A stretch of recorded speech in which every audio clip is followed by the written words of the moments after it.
ओम शांति। ओम शांति।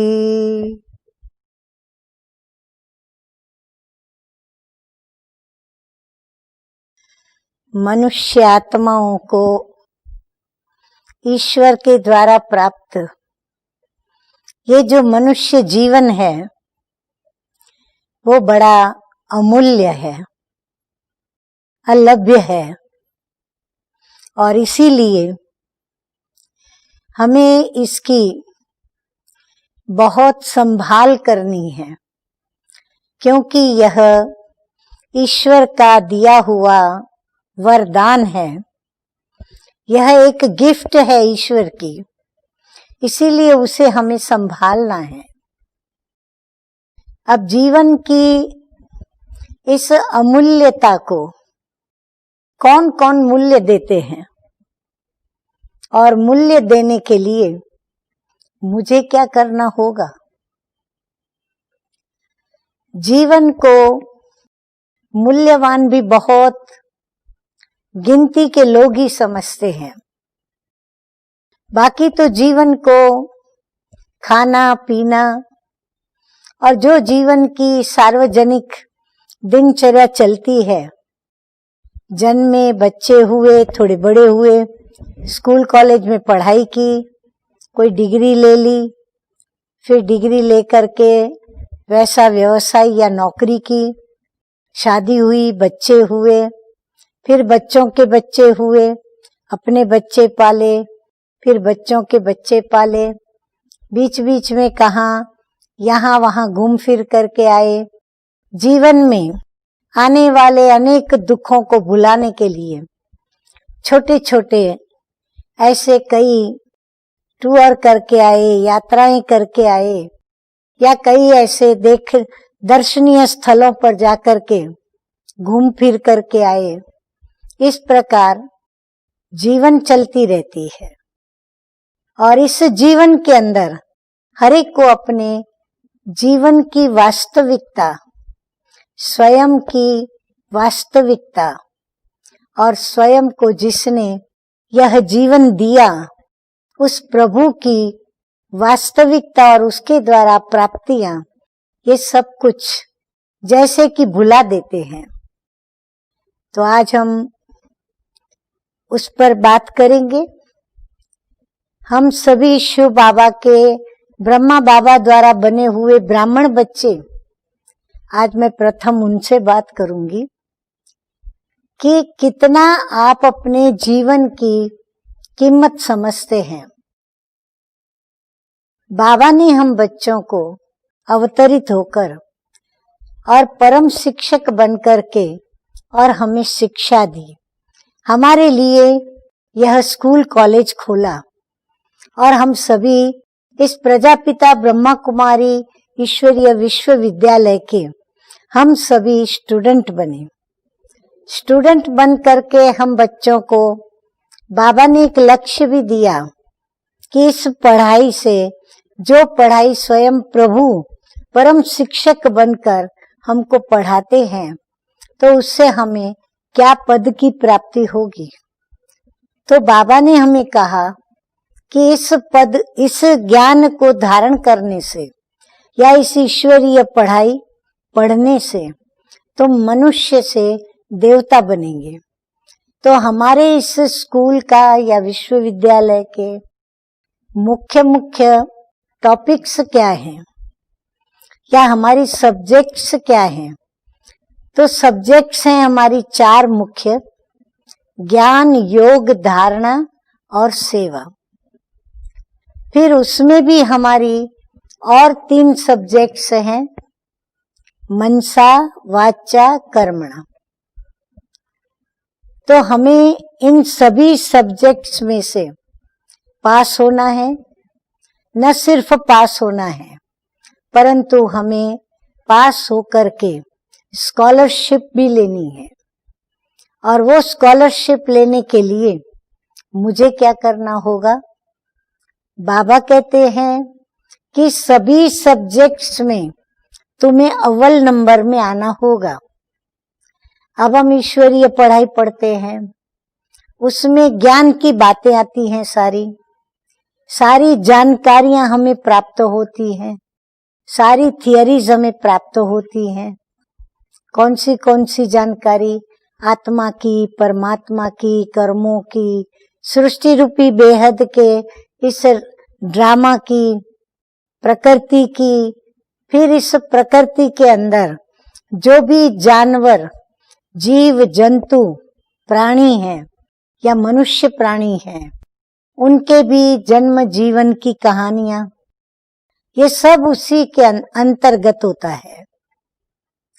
फिर योग सिखाया बाबा ने, राजयोग। तो राजयोग सिखाकर भी बाबा ने हमें बहुत सारे योगों के विषय में बताया। राजयोग, सहज योग, सरल योग, कर्म योग, ऐसे विविध नामों से हमें बाबा ने योग भी सिखाए। फिर बाबा ने हमें धारणाएं करना सिखाया। जितने भी दैवी गुण हैं, बहुत सारे अनगिनत दैवी गुण हैं, उन सभी दैवी गुणों की दिव्यता कैसे हमारे में आवे, वह भी बाबा ने हम बच्चों को सिखाई। और उन दिव्य गुणों को धारण करने के लिए वर्तमान हमारे अंदर जो विविध अवगुण हैं, उनको हम कैसे मिटाएं, उसके लिए योग सिखाया। परंतु कमाई कैसे करें आगे के लिए, भविष्य के लिए हम कैसे अपनी कमाई करें, पुण्य की गठरी बांधें, उसके लिए हमें सेवा भी सिखलाई। और ये सभी सब्जेक्ट में हमें मनसा वाचा कर्मणा पास होके दिखाना है। हमारी चाल चलन में हमें पास होना है, हमारे चरित्र में पास होना है, गुणों में पास होना है, शक्तियों में पास होना है। परंतु अक्सर हम करते क्या हैं? आप हर एक ब्राह्मण अपने से पूछो, हम महत्व किस बात को देते हैं? सब्जेक्ट्स तो बहुत सारी हैं, लेकिन हर एक अलग अलग टॉपिक को महत्व देते हैं। कोई ज्ञान को महत्व देते हैं, पढ़ाई करेंगे बराबर, मुरली रेगुलर पढ़ेंगे, सेंटर पर जाएंगे, परंतु जिस समय पढ़ाई पढ़ाई जाती है उस समय पहुंचेंगे। जिस समय योग का संगठित योगाभ्यास होता है उस समय नहीं पहुंचेंगे। फिर जिनको योग में इंटरेस्ट है वो क्या करेंगे? वो योग के समय में पहुंचेंगे। जब जब योग की भट्टियां रखी जाएंगी वो उसमें इंटरेस्ट लेंगे, पूरा टाइम आकर भट्टियां योग की करेंगे, घर में भी योगाभ्यास करेंगे, परंतु ज्ञान की बातों से थोड़ा वंचित रहेंगे। रोज मुरली नहीं पढ़ेंगे, मिस करेंगे, कभी पढ़ेंगे कभी नहीं पढ़ेंगे। इसी प्रकार सेवा में जिन्हों का इंटरेस्ट है वो क्या करेंगे? सेवा में इंटरेस्ट रखेंगे, सेवा में अपना समय देंगे, समय सफल करेंगे, अपना तन भी लगाएंगे, तन की हड्डियां भी देंगे, परंतु मन दें, धन दें।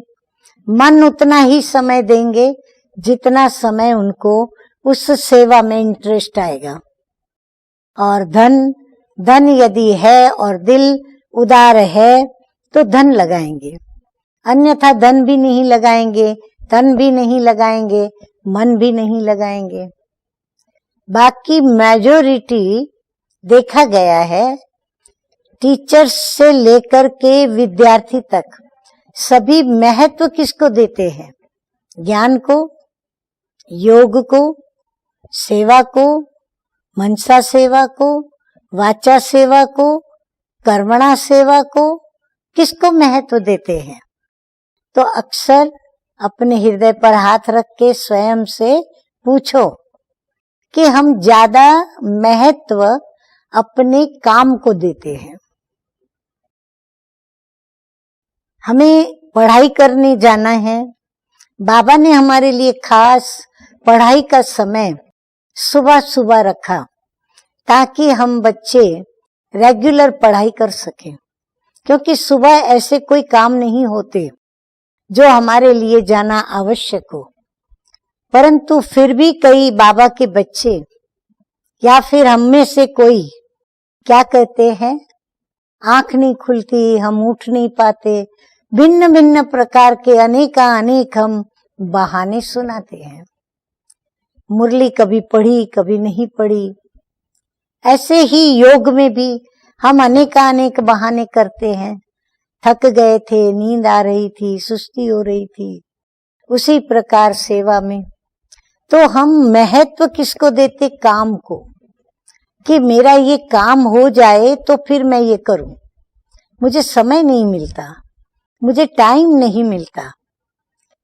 मुझे सुबह से उठकर मेरी दिनचर्या इतनी व्यस्त होती है, बच्चों को ये करके देना है, पति को ये करके देना है, घर के कपड़े बर्तन सफाई ये वो, हम बहुत सारी ढेर बातें सुना देते हैं। क्यों? क्योंकि हमारा कहीं न कहीं किसी न किसी सब्जेक्ट में एक में इंटरेस्ट है, सब में इंटरेस्ट नहीं है। और यदि हमारा सब में इंटरेस्ट हो तो हम सारे कामों को समेट कर, सारे कामों को कैसे भी करके पूर्ण करके, या उसको एडजस्ट करके, या उसकी प्लानिंग करके, या उसकी कुछ पूर्व तैयारी, कुछ बाद की तैयारियां सब करके, और हम कैसे भी करके हम अपनी पढ़ाई के टाइम पर स्कूल में अवश्य एक आदर्श विद्यार्थी की तरह घंट बजने से पहले पहुंच जाते और अपनी प्रेजेंट मार्क भरवाते।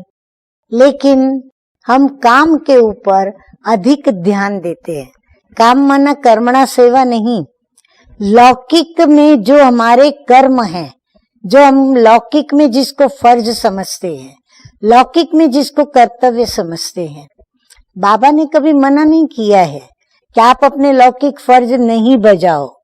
बाबा कहते अपने फर्ज निभाओ, परंतु साथ साथ संगम युगी ये ब्राह्मण जीवन जो हमारा अमूल्य जन्म जीवन है, हम शिववंशी प्रजापिता ब्रह्मा मुखवंशावली सच्चे सच्चे कर्मधारी ब्राह्मण हैं। तो हम कर्मधारी ब्राह्मणों का प्रथम कर्तव्य है, हम प्रथम अपने पिता को याद करें अमृत वेला। उसके पश्चात हम सेवा केंद्र पर जाकर के अपनी संगठित में योग की पढ़ाई करें। फिर हम अभ्यास करने के बाद हम पढ़ाई पढ़ें। पढ़ाई पढ़ने के बाद हम होमवर्क भी करें घर ले जाके। घर में फिर हम होमवर्क करें धारणाओं के रूप में, और साथ साथ बाबा का जो आदेश है, श्रीमत है कि सभी को बाप का संदेश भी दो, तो हम संदेश देने का काम भी अवश्य करें। हम संदेश नहीं दे सकते तो हम कोई ना कोई उसके लिए प्लान करें। हम नहीं कर सकते, हम औरों को बताएं, ये भी हमारी एक सेवा हो जाएगी।